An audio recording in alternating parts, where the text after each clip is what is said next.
Hi, keyboarder Hoarder here, and today I'm looking at the Yamaha PSS20. This is late 80s kids keyboard and it's very small. The keys are even smaller than the normal small keys. For example, I have here my iRig Mini, so as you see it's small. It's the size of the keys in Casio PET series, and I think this is a direct rival from the market in the late 80s. Okay, so because it's the kids keyboard, it didn't have an sound output. I've had to make it on my own. I've added a switch to turn off the built-in speaker, and I also added a pot to regulate the volume. Okay, so if we put the on switch, we will have the basic sound sax.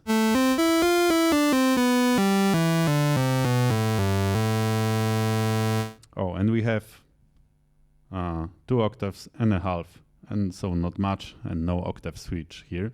So what we can do with the sound, we have a sustain and vibrato option. And how to access this? Well, we have the green and the blue buttons, and the blue buttons change this section and the green change this one. It's quite strange. Here we have the demo tunes, the memory, because we can memory some simple melody, the voice select, and the built-in game. I don't know what that is. And down here we can regulate volume, because it has also no analog volume control apart from the one I've made. Tempo, transpose, sustain, vibrato, and the rhythms. Oh, and there is also auto arpeggio here. Okay, so we have the basic sax sound. It's monophonic and it works like that. If you press the higher note, the higher note will play, the lower note will not. So we can make some interesting effects with that. Okay, let's add some vibrato. So I press the blue and vibrato on.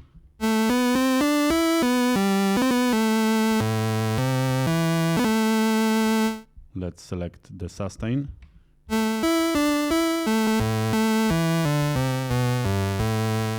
All sounds sound better with vibrato and sustain. Let's check the violin.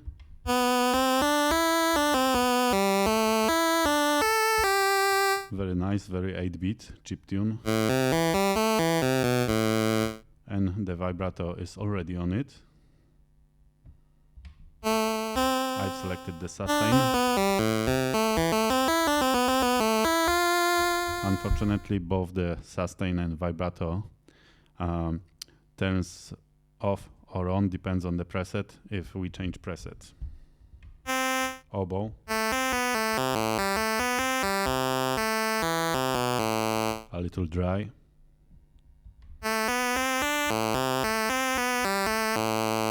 Better with vibrato. Next one, the clarinet.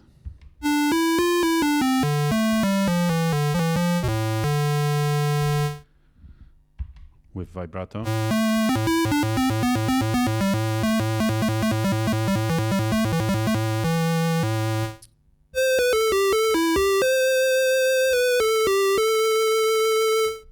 Then the piano.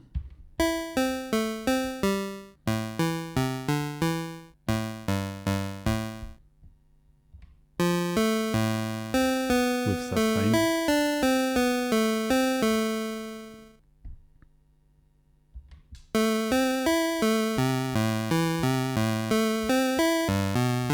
Very nice 8-beat piano.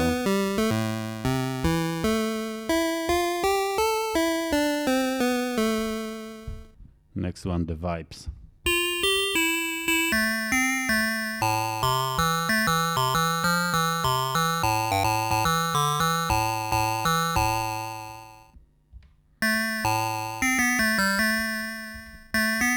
Vibrato doesn't seem to affect this sound. Oh. It's very easy to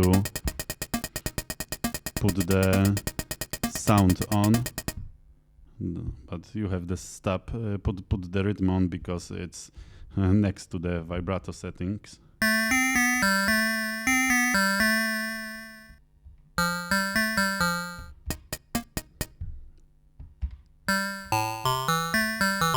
Yeah, it seems a little confusing using this one. Let's check the banjo.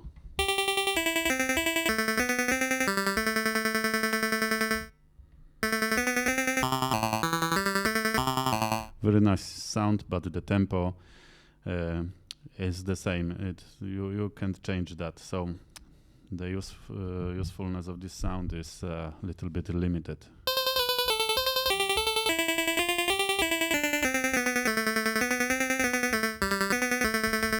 Next one, the marimba.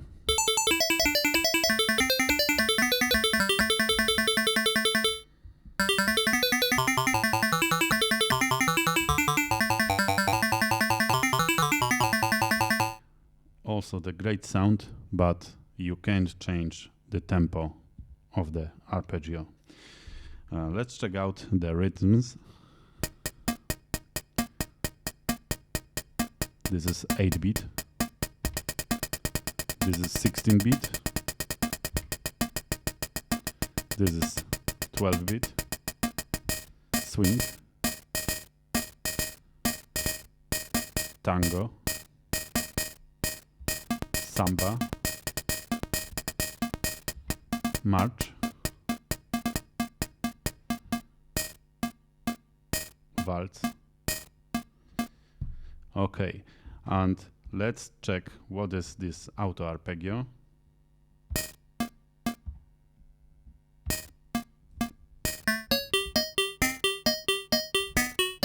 Okay, it's quite nice.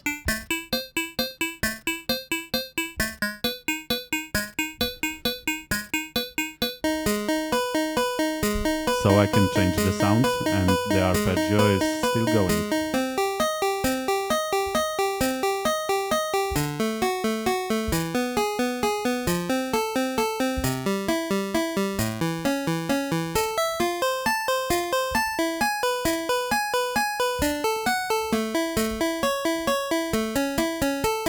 Okay, so the arpeggio is different. It depends on the rhythm that you choose.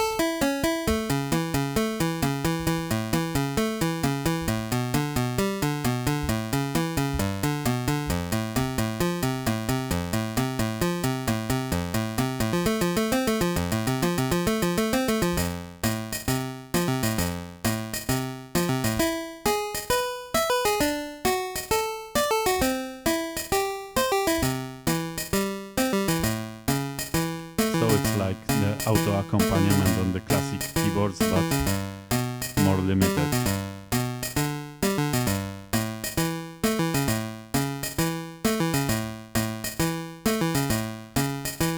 It doesn't seem to change the arpeggio the same as I change the chords. So it's quite strange, but still maybe useful in some cases. Okay, so let's check out the other functions.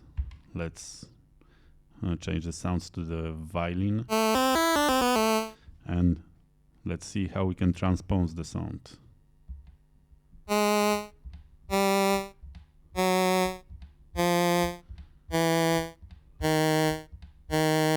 Okay, so six notes down and I believe 6 notes up.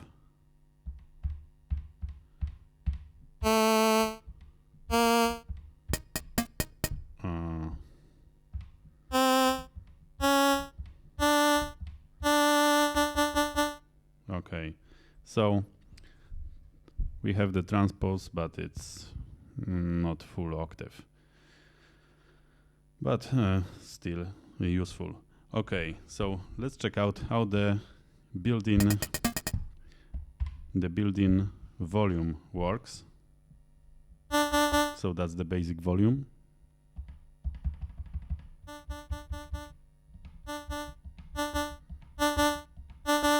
So we have 3 or 4 sets of the volume, not much, so it's much better to add the pot and use it.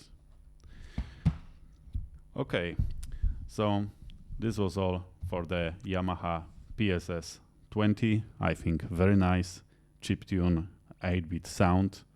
There are not many keyboards with this kind of sound, so I think it's quite interesting. It's said that Yamaha didn't make an output on their own, and you have to add it by yourself, but it's not very hard if you know the absolutely basics of how it works. Okay, so that's all in today's episode. Thank you for watching, comment, subscribe, and see you in the next episode. Bye.